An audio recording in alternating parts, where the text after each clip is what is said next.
Young tiger junior NTR 6 ఏళ్ల తర్వాత solo హీరోగా నటించి అండ్ డైరెక్టర్ కొల్తాల శివ 4 హిట్ల తర్వాత ఒక్క డిసాస్టర్ కొట్టిన వల్ల మీమర్స్కి ట్రోలర్స్కి ఒక కంటెంట్గా మారిన కొల్తాల శివ నుంచి వచ్చిన సినిమానే ఈ దేవర. ఈ సినిమా వరల్డ్ వైడ్గా రిలీజ్ అయింది. ఈ సినిమా ఎలా ఉందో ఈ వీడియోలో తెలుసుకుందాం. మన ఛానల్ని కొత్తగా చూసేవాళ్ళు మన ఛానల్ని సబ్స్క్రైబ్ చేసుకోండి అండ్ ఒక లైక్ వేసి వీడియో చూసే స్టార్ట్ చేయండి.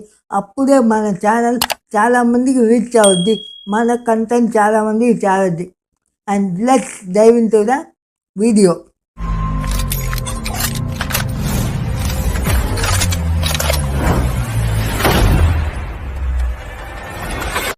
దేవర స్టోరీ విషయానికి వస్తే కొరటాల శివ సినిమాలో ఎప్పుడు ఒక కోర్ పాయింట్ పెట్టుకొని ఆ పాయింట్ని చుట్టూ స్టోరీని అల్లుతారు. అదేలాగే ఈ దేవర సినిమాలో దేవర అండ్ వర అనే 2 క్యారెక్టర్ని చుట్టుకొని నడిచే సినిమానే ఈ దేవర.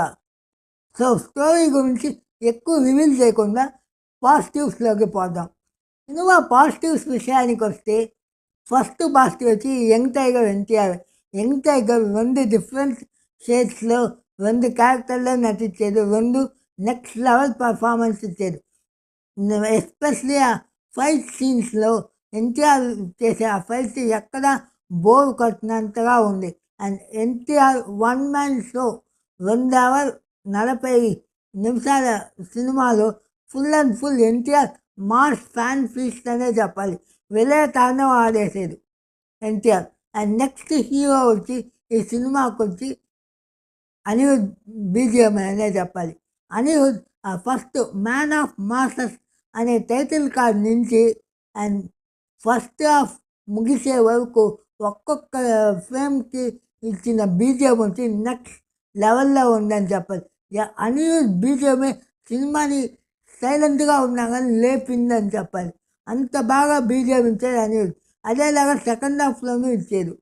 అండ్ నెక్స్ట్ సినిమాటోగ్రాఫర్ రత్నవేల్ గారు అని చెప్పారు. ఏమన్నా క్యాప్చర్ చేసేది ఆ షార్ట్స్ని. Next level cinematography and editing బాగుంది. ఆయుధ పూజ సీక్వెన్స్ వచ్చి చాలా బాగా వచ్చింది. ఆయుధ పూజ సీక్వెన్స్ ఏంటంటే ఇంత హైప్ ఇస్తున్నారా అని ముందు అనుకున్నా కానీ ఆ సినిమా చూసేటప్పుడు ఆయుధ పూజ సీక్వెన్స్ ఇంత హైప్ ఇచ్చింది తప్పే లేదనిపించింది. నెక్స్ట్ హైలైట్ వచ్చి underwater fight. Underwater ఫైట్లో వచ్చి ఏమన్నా ఒక ఇదే వాళ్ళు పెట్టిన ఫైట్కి ఆ వర్త్కి చాలా వర్త్ అనే చెప్పాలి. Next level cinematography underwater ఫైట్లో కూడా. అండ్ చాలా కష్టం, చూసేదానికి ఈజీగా ఉన్నా కానీ ఆ ఫైట్ చేసేది చాలా కష్టం. చాలా బాగా కొరియోగ్రాఫ్ చేశారు అండర్ వాటర్ ఆ సీక్వెన్స్ ఫుల్గా. నెక్స్ట్ వచ్చి సైఫ్ అలీ ఖాన్. సైఫ్ అలీ ఖాన్ ఫస్ట్ హాఫ్ ఫుల్గా చాలా ఒక బ్రూటల్ విలన్గా అనిపించేది. చాలా బాగా ఉంది సైఫ్ అలీ ఖాన్ యాక్టింగ్ ఫస్ట్ హాఫ్లో చెప్పాలి. నెక్స్ట్ డైలాగ్స్ వచ్చేసరికి ఒక్కో ఆణిముత్యం అలాగా అనిపించింది ఇలాగ తీసే డైలాగుల్లో. And interval bang and pre climax next లెవెల్లో ట్విస్ట్ ఇచ్చారు. అండ్ ఇంటర్వల్ బ్యాంగ్ అంటే ఆ సినిమా ఎర్ర సముద్రం, దేనివల్ల అది ఎర్ర సముద్రం అయిందని ఆ ఇంటర్వల్ బ్యాంగ్లో జస్టిఫికేషన్ చేసేది చూడు. ఆ ఇంటర్వల్ బ్యాంగ్ ఫైట్స్లో నెక్స్ట్ లెవెల్ అని చెప్పాలి. సినిమాలో అన్ని పాజిటివ్స్ అయినా నెగిటివ్స్ ఏం లేవా అంటే నెగిటివ్స్ కూడా ఉన్నాయి. కానీ అది చాలా ఈ పాజిటివ్స్లో చూసేలకి నెగిటివ్స్ అయితే చాలా చిన్నగా అనిపించింది. ఫస్ట్ హాఫ్ ఓవరాల్గా చూస్తే టాప్ నాచ్ అని చెప్పాలి. ఇప్పుడు నెగిటివ్స్లోకి మాట్లాడుకుందాం. నెగిటివ్స్లోకి వచ్చి మెయిన్ వచ్చి ఈ సినిమా హీరోయిన్ పేరు జాన్వీ కపూర్. కానీ హీరోయిన్ అని చెప్పాలా, క్యామియో రోల్ అని చెప్పాలా అని తెలియదు. ఒక సాంగ్కి 2-3 సీన్లకు మాత్రమే ఈ సినిమాలో పరిమితమైంది జాన్వీ కపూర్.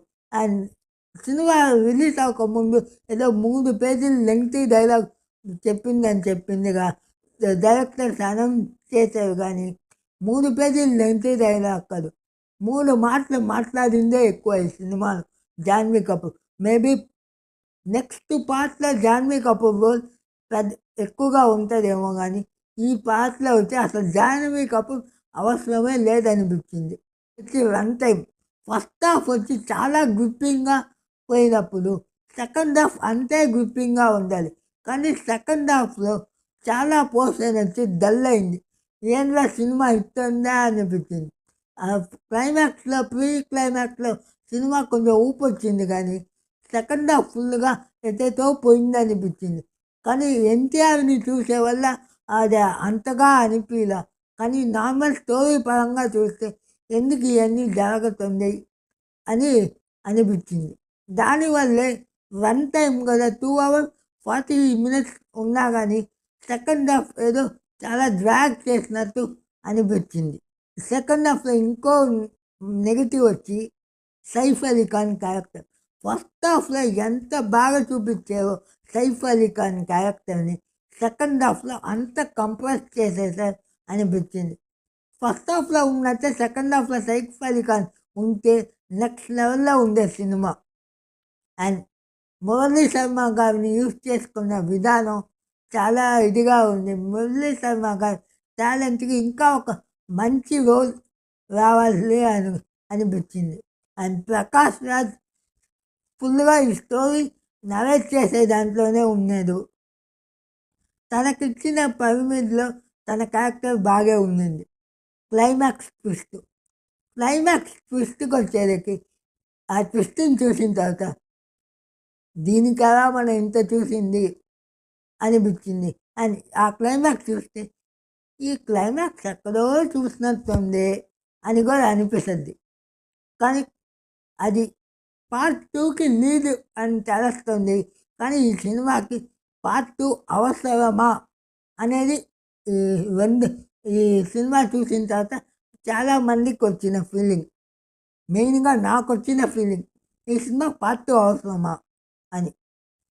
సెకండ్ హాఫ్ ఫుల్గా ఏం జరగబోతుందో ఈజీగా ప్రెడిక్ట్ చేసేలాగుంది. ఫస్ట్ హాఫ్ లాగా లేకపోవటం ఈ సినిమాకి ఒక పెద్ద డ్రాబ్యాక్ అని చెప్పాలి. ఓవరాల్గా ఈ సినిమాకి మన ఛానల్ ఇచ్చే రేటింగ్ 5కి 3. అండ్ ఈ సినిమా వచ్చి ఎన్టీఆర్ మాస్ అవతార్ని సూపర్గా చూపించారు. And one and only cinema ఫుల్గా క్యారీ అయింది ఎన్టీఆర్ యంగ్ టైగర్ వల్లే. And young tiger one man show అని చెప్పొచ్చు ఈ సినిమా. మన ఛానల్ మీకు నచ్చితే, మన రివ్యూ మీకు నచ్చితే మన ఛానల్ దయచేసి సబ్స్క్రైబ్ చేసుకోండి. అండ్ ఈ వీడియోకి లైక్ వేయండి. మరొక వీడియోతో మీ ముందుకు ఇంకోసారి వస్తా. Thank you.